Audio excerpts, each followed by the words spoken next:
Aku tergolong aktif dalam kegiatan Dharma Wanita di tempat suamiku bekerja. Akhirnya aku sadar, aku memang Saya dikasih kekuatan waktu itu ya. Dan akhirnya saya dikasih mujizat sama Allah.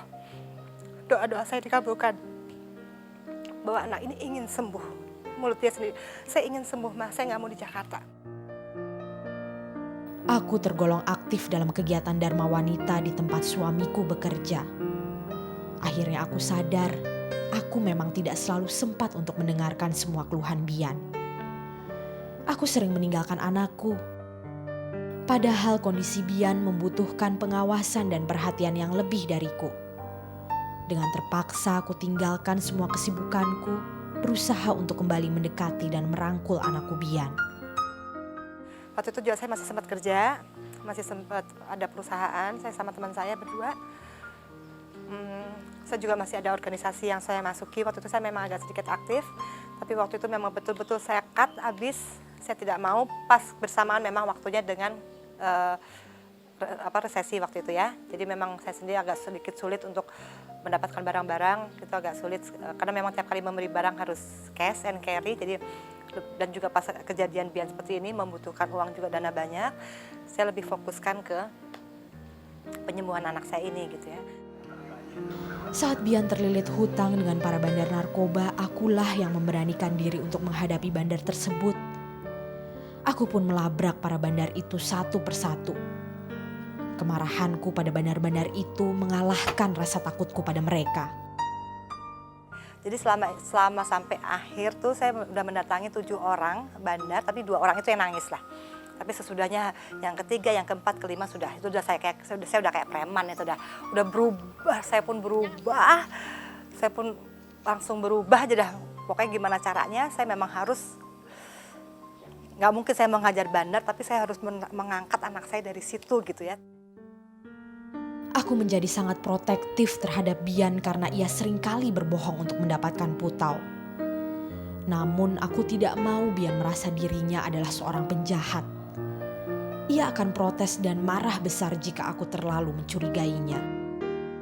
Tapi kan tetap rasa takut saya tuh kan begitu besar gitu ya. Tapi saya harus memendam gitu, jangan sampai itu kelihatan sama dia gitu. Rasa curiga saya pun juga nggak boleh sampai kelihatan gitu ya. Jadi yang ada memang ya waspada aja gitu ya. Selain Bian, kendala terbesar yang paling berat untuk aku hadapi adalah suamiku sendiri. Ia begitu rapuh dan benar-benar terpukul menyaksikan anaknya terjerat obat-obatan terlarang.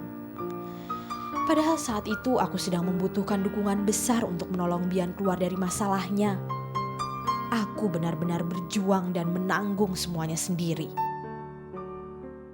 Saya nggak boleh merasa tambah lemah di depan suami saya gitu ya.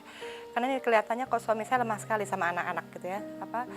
Nggak tegaan terus sama anak-anak. Jadi saya nggak pernah melihat kalau saya menangis saya nggak pernah di depan dia.